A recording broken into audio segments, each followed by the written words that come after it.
see if this is working.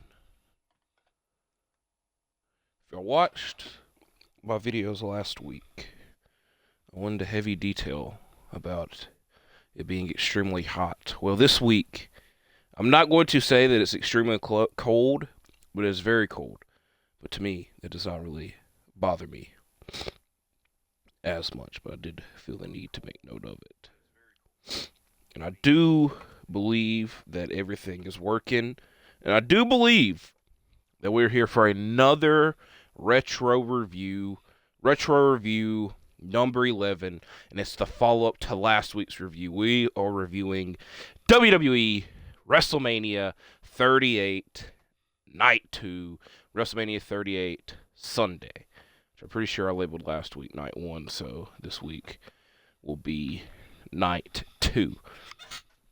And I do feel that is important, because for the last month plus, I've been using Twitch to film my videos. It's supposed to be a temporary setup that I've come accustomed to and very much like. Now, there's a bit of an issue in this instance, because I've been using WWE 2K24, and like I said, for this month has been perfect because we've been reviewing WrestleManias, and 2K24 was very much WrestleMania-based, Showcase mode was WrestleMania-based, etc. And this game is not that old. This WrestleMania is not that old. Only 3 years ago. And I made a rule that I'm not going to use downloaded or custom characters. It could happen, but I don't plan on it happening. The point that I'm trying to make is, with this WrestleMania not even being that old, a lot of the people that competed on this night are not in this game. Better yet, not even in the updated WWE 2K25. So it is made for an awkward situation in my hands. The main event match is the main thing that comes to mind in that situation. So in the case of this review, and I need to keep doing matches, we will have Roman Reigns competing in a match. But it obviously won't be against his WrestleMania 38 opponent. So we'll get to that when we need to get to that. We don't have any extra little side notes or anything because we went over a lot of that last week. And I will also, last disclaimer, probably will not be. Keyword is probably. Won't be a retro review next week because it is WrestleMania week and NBA playoff week, which I don't know. If in my opinion, WrestleMania should have been this week. There's nothing going on. Whereas next weekend, the NBA playoffs start. I don't know when the NHL playoffs start, but they normally start around the same time as the NBA. And it's Easter weekend. It's a holiday weekend. I very much feel that WrestleMania should have been this week. That way they're not conflicting and dealing with other outside major entities. Mainly would make it easier for me because it's going to be difficult to maintain both at once. So because of it being a crazy week next week, more than likely will not be a retro review, and I've already went to detail that I initially had planned for a retro review, but it is being canned for later down the line. Not too long from now. So enough of me yapping. Let's get to talking about what actually happened at WrestleMania 38 Sunday. I almost said Saturday. WrestleMania 38 Sunday Night 2. So we're back at AT&T Stadium. This time around, Jesse James Decker sings America the Beautiful, and Mark Wahlberg does the intro again. And I did make note of what he was saying this time around because a lot of it was talking about that the sequels sometimes are better than the original. And I kind of already knew in my head that's not going to be the case this time around, but I did write down TBD. So we'll compare. And before actual in-ring action happens, the game, Triple H 2025 Hall of Fame inductee, walked out. And this was pretty much his retirement announcement as he put his boots inside the center of the ring, health complications and time off, and he hasn't competed in the ring since. So there is that. It is also, I will say, it is weird because we've seen Triple H like so much since then, and his role in the company changed dramatically soon after this. So it doesn't feel as emotional or as a big deal because, again, we see him every week. And again, this is going to be an asshole tape, but I feel the same way about his Hall of Fame induction. We see him every week almost. We've seen him every week saying WWE is on fire, promoting WrestleMania. So seeing him inducted into the Hall of Fame will be a weird thing. The last month or so, they've been doing these video promos talking about his career, and I like Triple H. There's a lot of things he did in his career that really upset me. Let's put it that way. And the top of that list is Triple H versus Sting at WrestleMania 31, but that's something for down the line. We're here to talk about WrestleMania 38. And our first matchup of the night, night one had the SmackDown Tag Team title match. Night two opened up with the Raw Tag Team title match. And spoiler alert, this one was way better than that one. This time around, RK Bro are defending their tag team titles against the Street Profits and Alpha Academy. And they did make note on the announce team that Randy Orton has walked into WrestleMania with every title at some point in his career. So any title that he could have won. So I'm going to eliminate the European Championship because by the time Randy debuted, the European Championship wasn't around. But he walked in to WrestleMania 20, his first WrestleMania, as Intercontinental Champion. He walked into WrestleMania 34 as United States Champion. He walked into WrestleMania 24, previously on the Retro Review Series, as WWE Champion. And he walked into WrestleMania 30 as WWE and World Champion. And tonight, he's walking in as Tag Team Champion. If you want to be the asshole, he never walked in as SmackDown Tag Champion, but I think a Tag Champion is good enough. So Montez Ford, Matt Riddle, and Chad Gable are the first legal competitors, but all six start to brawl in the leading portion of the match, leading to Alpha Academy having the early advantage. But this is stopped when Randy is tagged in and executes several slams onto the announce table, notably to Gable and Ford. Alpha Academy land the Steiner recliner for a 2 count. Then the Street Profits hit a blockbuster that also gets a 2 count. And then Riddle lands a top rope RKO on Ford. And this is followed by a Randy Orton RKO on Chad Gable for a successful title defense. It is also a bit, I'm not going to say, I hate saying this, but, I get comfortable with saying it. It's a bit weird because I remember, like, in the weeks and months up until the show, we got a lot of this matchup, like RK Bro versus the Street Profits or RK Bro versus the Alpha Academy. So this was kind of like the culmination of that. RK Bro would lose the tag title soon after this, spoiler alert. But this was kind of the peak of this, and it was the best of their matchups and whatnot. And RK Bro retained, but they were not able to celebrate for long because they did invite, big deal, and I'm saying that in quotations, Gable Stevenson into the ring, and Chad Gable was trying to warn us, hey, do not bring him into this ring, and he was telling Gable Stevenson not to come into the ring, but eventually Chad Gable gets belly-to-belly slammed by Gable Stevenson. So there's that. Now, the matchup that you see on your screen takes place at this WrestleMania. Omos versus Bobby Lashley. The previous month's premium live event, Bobby Lashley was WWE champion. And there's a chance that he was not going to be competing at WrestleMania due to injury until Omos issued an open challenge and said that no one was prepared and could dominate on Omos, and Lashley stepped up to that challenge. Mainly, most of this match is big back shots, big clobber shots by Omos. And that starts from the early portion of this match, and it does take effect on Lashley. But Lashley builds up some momentum after he lands a very surprising suplex and a pair of spears to win this matchup. So, a lot of people criticize and say that Omos is bad. But I can probably name more good Omos matches than bad ones. But if that's just being said, his bad ones are very repetitive, so I can understand why they blend in. But these two would be going against each other again down the line as we get a spear by Lashley. That is very funny that it happened at this point. Is it going to be the end of the match like end of here? No. So there's that. Now, the highlight of this show is coming up here. And I will admit the main reason that I am reviewing Night 2, because I initially planned this. I didn't even plan on reviewing Night 2. But I was like, you know what? I would feel a little bit weird if I didn't.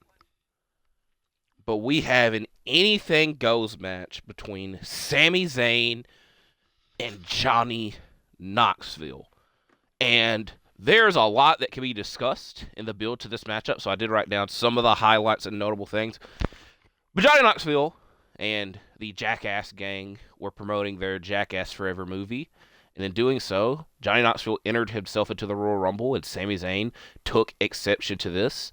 And Johnny Knoxville kept one-upping Sami Zayn throughout this. Sami Zayn even tried to storm the red carpet of the Jackass Forever premiere, but got kicked out.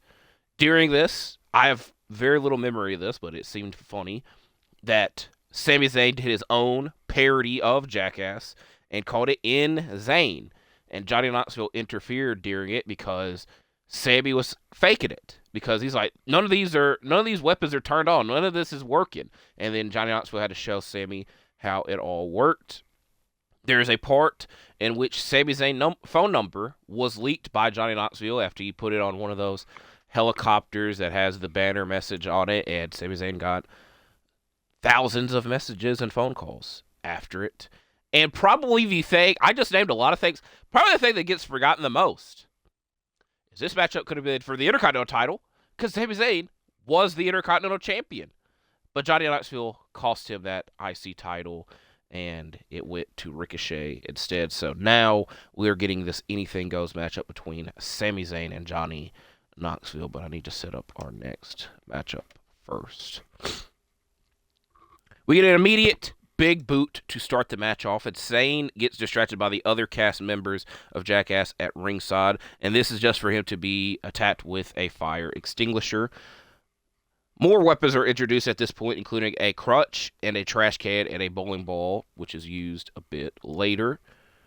And this is followed by a table full of mousetraps, which is also used a little bit later.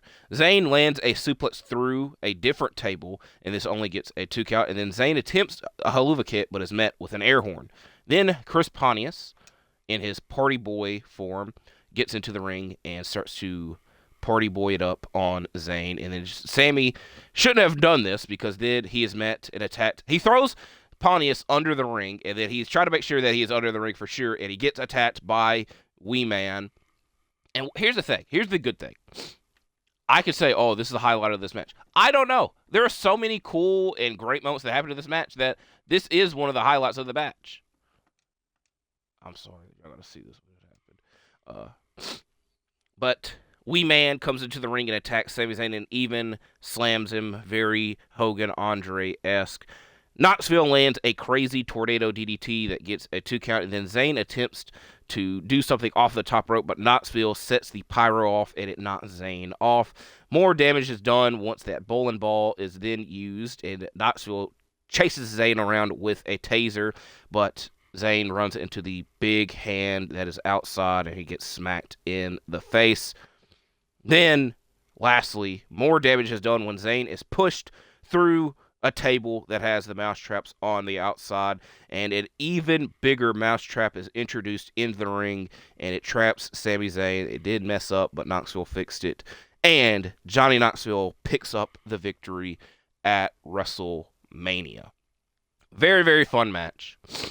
It's also weird that this WrestleMania has 3 celebrity involvements in ring action. And the one person that did not return to have another match was the best performer out of all of them, in Johnny Knoxville. And we still got to deal with Logan Paul and Pat McAfee. But maybe one day. Maybe one day. But like I said, this was a lot of fun and the absolute highlight of Night 2. So if you have not seen this, I recommend that you do so. Which I probably should have said that 5 minutes ago, but maybe seeing it visually would help you out and be better than me talking about it.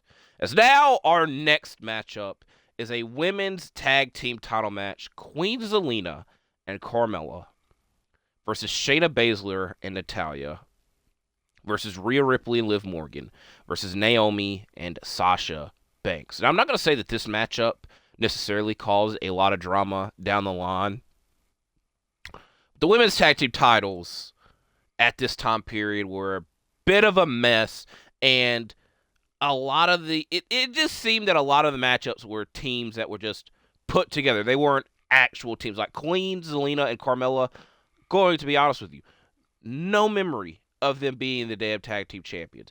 And obviously, a couple of months later, two of the participants who win this matchup don't care about the tag team titles, and it causes a big upstorm that you can still feel a little bit today. So the women's tag team titles are kind of in a better position now than they were here. So what happened in this matchup? It's also, I will say this, WrestleMania 35, the women's tag team titles were in a fatal four-way match. WrestleMania 36, they were not. It was Alexa Bliss and Nikki Cross versus Kairi Sane and Asuka. And then WrestleMania 37, they actually got two matches at WrestleMania because night one, they had a fatal four-way match for the number one contender, and then on night two, the winners would challenge for the tag team titles. So this was kind of, I'm not going to say a bit of the tradition, but just the norm in their booking. But Zelina and Ripley start the match off with Zelina quickly tagging out at that point. Liv Morgan and Sasha Banks do dive to the outsides. And then once back of the ring, Zelina hits a code red on Morgan, but everyone comes in to stop the pinfall from happening. A pair of Tower of Doom spots are done, and then a Riptide is hit on Naomi with Sasha breaking up the pinfall. Carmella delivers a super kick that disrupts a Natalya Shayna Baszler heart attack attempt. And then Carmella kicks out of a Sasha frog splash, and Zelina breaks up the falling bank statement, but a rolling code breaker by Sasha while Naomi was holding up Zelina leads to Naomi and Sasha winning the championships. And it was a good showing from the participants involved, but I would imagine they wish they were in a better involvement at WrestleMania. And this was the only women's match on night two. I'm sorry that I keep sniffing, but I told y'all that it is colder. As now, we have a bit of a dream match, and a match that I feel people probably forget happened. And it would end up becoming a very important starting point for the WWE in this modern era. And I might be overanalyzing that. But we are getting Edge versus AJ Styles.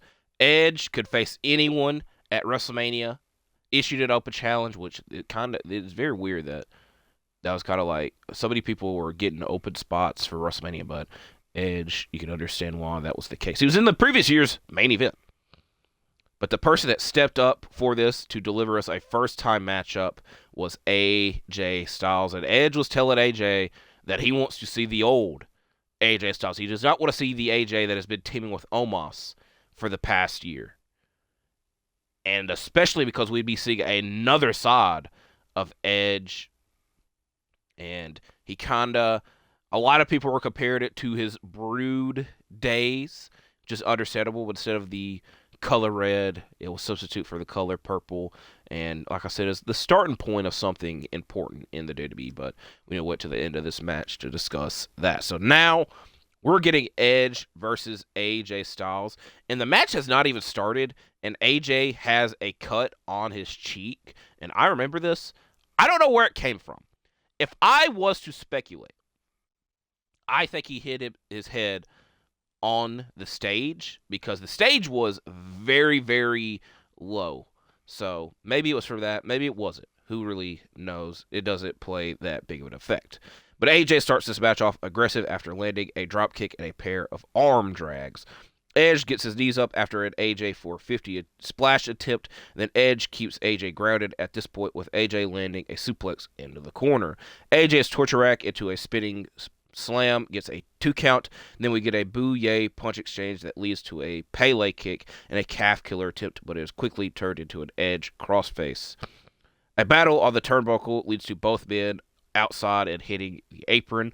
A 450 splash is hit in the ring by AJ and it gets a 2 count. Then AJ attempts the phenomenal forearm, but Edge moves out of the way, but he's still able to hit the Styles Clash and it gets a 2 count. AJ really wants to hit that phenomenal forearm, but out of nowhere, Damian Priest is just standing there menacingly.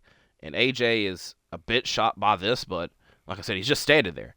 And AJ attempts the phenomenal form, but is caught with Edge's spear, and Edge wins this matchup. And then after the match, Edge and Damian Priest celebrate in the ring, and you could say that this is the start of the Judgment Day, which, again, the Judgment Day played a big factor into this era of WWE. I've said that kind of already. It definitely feels a bit forgotten that Edge was involved in that because he's quickly phased out and pushed out of his own group and replaced. But again, like I said, this is the start of it. This match was good. I liked this match. I remember a lot of people weren't that thrilled with this match, but I liked it. It wasn't the craziest matchup, but there's definitely way worse matchups on this show. So I'm not going to complain that much about this one. We get the attendance figure for this event, which is 78,453, which, if my calculations are correct, is 544 than night one. As we get a quick tag team matchup. Oh my God, that's hilarious. And that is Sheamus and Ridge Holland with Butch versus the New Day. Now, depending on who you want to believe, and I think that I'm a good source in this, because if you watch the night one intro, these individuals were placed in the video package of that event. And again, depending on who you want to believe, this match was supposed to take place on night one, and they ran out of time and pushed it to night two.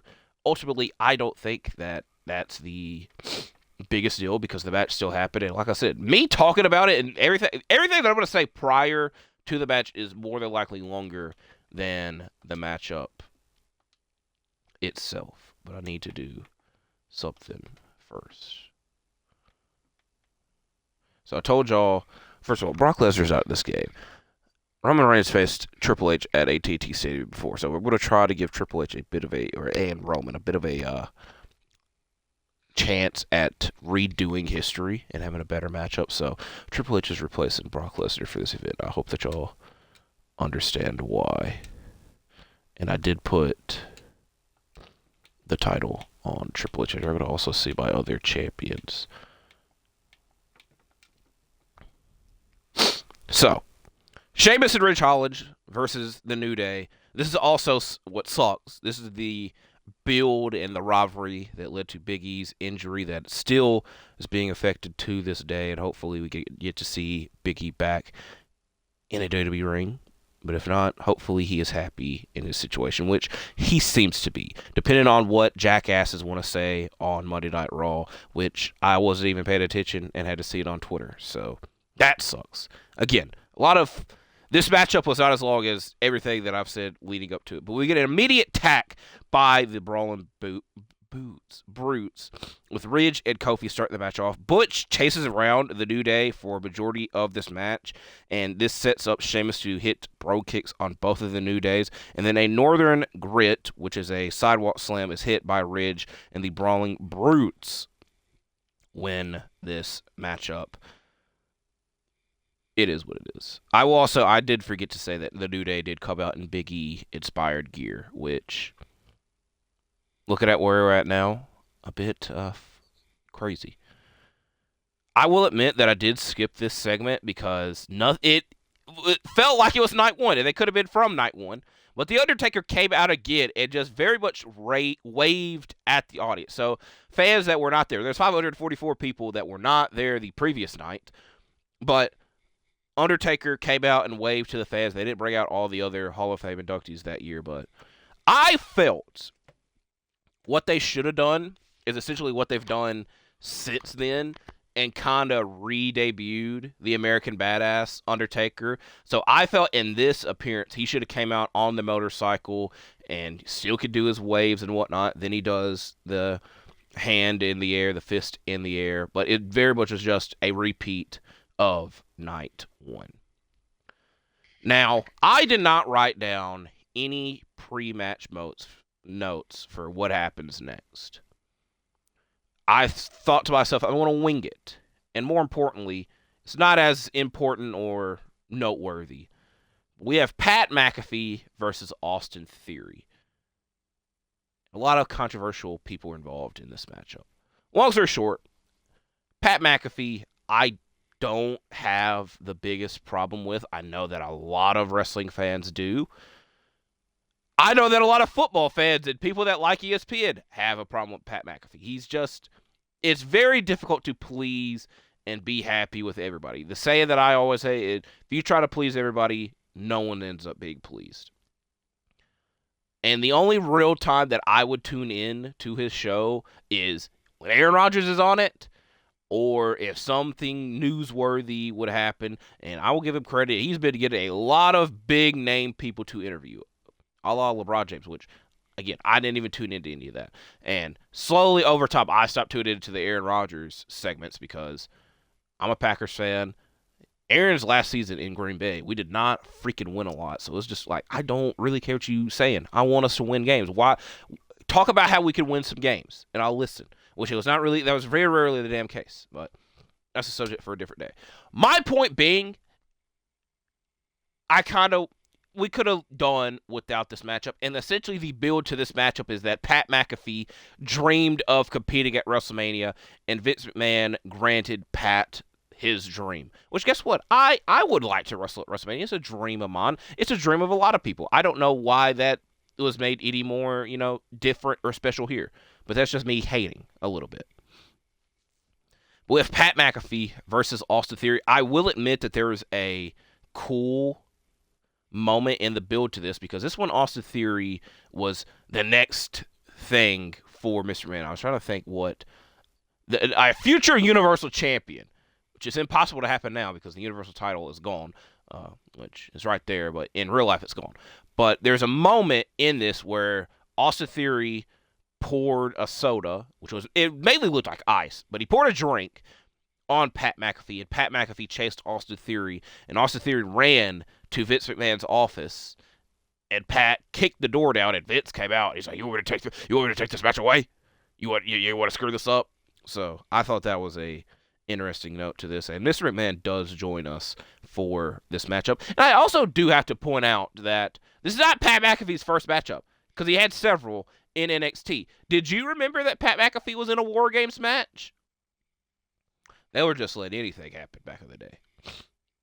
But regardless, we have Pat McAfee and Austin Theory to discuss right now.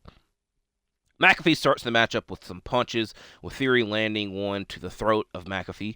McAfee lands a Hurricane Rana, and for most of this match, it is Theory seeking the approval of Vince at ringside, and Cole yelling in support for Pat McAfee, which is kind of a prelude to how Cole commentates now. It kind of, the good version of Michael Cole that we have now kind of was seeking out here, and a lot of that probably has to do with Vince not being in his ear and yelling at him because he was at ringside. So in logic, he could have just yelled at him right there, but that didn't happen.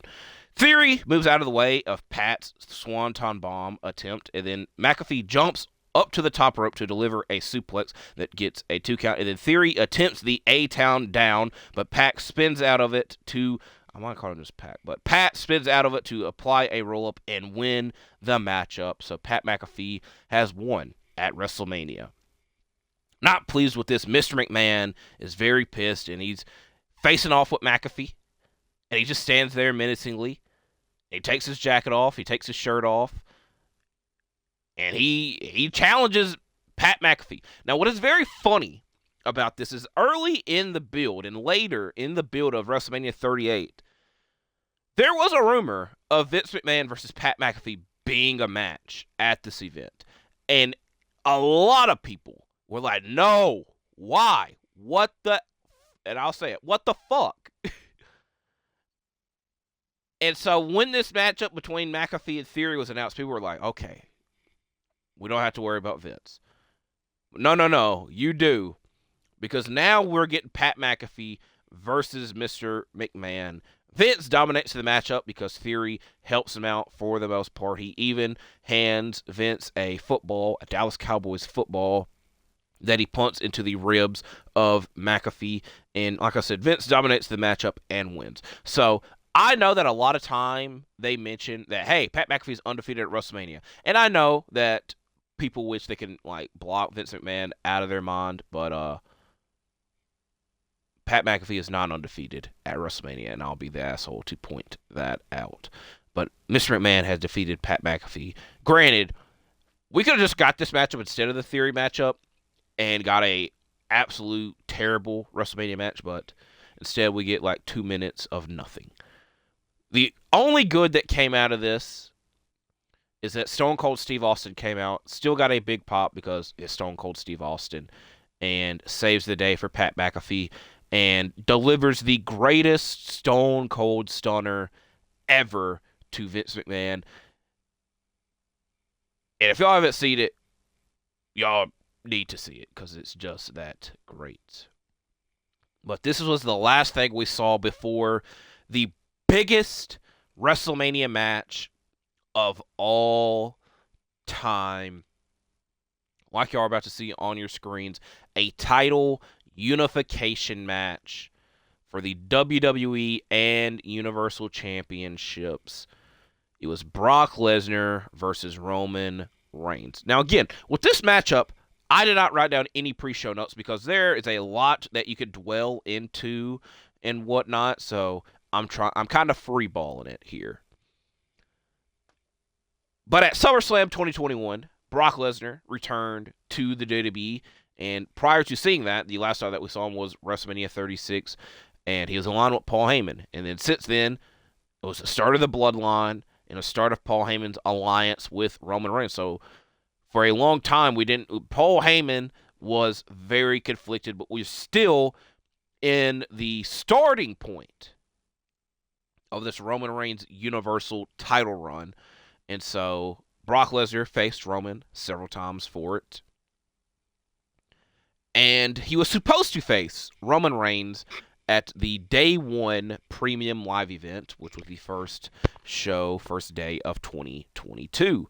But Roman Reigns would be sick and could not compete that night, but Brock Lesnar would still walk out as a champion because he was entered into the Fatal 4-Way WWE title match. They could have made a pun and say, it's a Fatal 5-Way and shorten it, call it an F5, but it was on short notice, so I can give them a pass for that. Now, depending on who you want to believe, and again, everything's a butterfly effect. If you go back in time and change one thing, everything that happens now has changed completely. So there is that effect. There's that note there. But depending on who you want to believe, Brock Lesnar was supposed to beat Roman Reigns at Day 1. And so he would be the Universal Champion. And the most notable thing would be that, because everything is rumor based here, and the thing, you don't know what to believe with rumors, but Roman and Brock was still going to happen at WrestleMania probably, but it would have been Roman being the challenger and Brock being the champion. We still got the match, so that doesn't matter. But who was supposed to win the WWE title? Because that was another rumor that the WWE title was going to change hands. And that you could kind of believe that because Brock got entered to the matchup and won. So you could kind of believe that. So a lot of things change here. And again, what's even crazier is that Brock went to the Royal Rumble. We got the dream matchup between Brock Lesnar and Bobby Lashley. And Bobby Lashley won. Hooray! But no. I do feel that the Royal Rumble 2022 might be covered down the line because it is such a chaotic-ass event. Mainly the main event. Mainly the Royal Rumble match itself. And it is a bit depressing and sad that when we saw Brock lose to Bobby, that a lot of people, myself included, but a lot of people were like, Brock's winning the Rumble, isn't he? Brock's winning the Rumble. And he did. And even crazier, and it kind of makes sense because he lost the WWE title. He entered the Elimination Chamber and won the WWE title back. So I'm glad that Bobby Lashley does have a win over Brock Lesnar, but considering the chaos that happens after it, it kind of feels a bit forgotten. But now, again, we're getting to this Roman Reigns and Brock Lesnar title match, and it is a unification bout, the Universal title and the WWE title. Logically speaking, it should be the biggest WrestleMania match of all time. I'm intrigued to see where it lands on the 50 greatest WrestleMania matches of all time list that the WWE has been doing for the past month plus, because it is yet to be mentioned. And, Spoiler alert, I don't think it will be.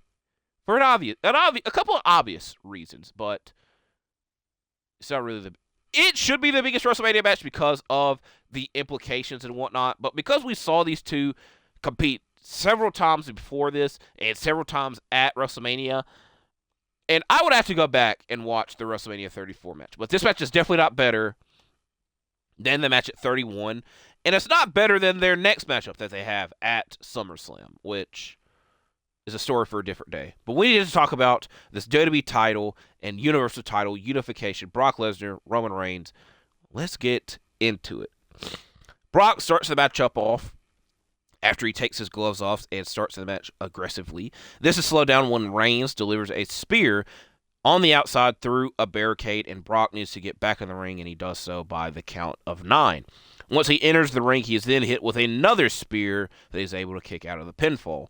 Both men then exchange Superman punches and German suplexes, with Brock reversing a spear into an F5, very WrestleMania 31-esque. But the referee goes down, and Brock is hit with a low blow and a championship belt, but it is only for a 2 count. Then Roman attempts another spear and is reversed into a Kimura, with Roman getting to the ropes. And upon standing up, Roman is able to deliver another spear and ends this matchup. And I will admit, they did all these big spots. They went boom, boom, boom. They were like, let's get in and get out. Now, Roman, at some point in this match, gets a bit injured and banged up because he hurts his shoulder, and the commentary crew notes it, and it's kind of evident because he's not even able to lift up one of the championships after this. So maybe that played effect to this match being so short, but like I said, they went boom, boom, boom, and threw everything quickly. So I thought that this was a bad match going back in time. But rewatching it, it wasn't. They went in, got their stuff done, get out of here.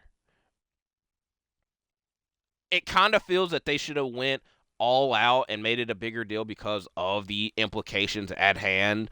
But again, maybe the injury played effect into that. And also doesn't help that they've competed against each other so many times that it kind of is a bit difficult to tell the differences in their matchups. So Roman Reigns continues his historic Universal title reign and is adding the WWE title into this. I want to see who the hell this is. It is Solo Sikoa, who had not even debuted on the main roster at this point.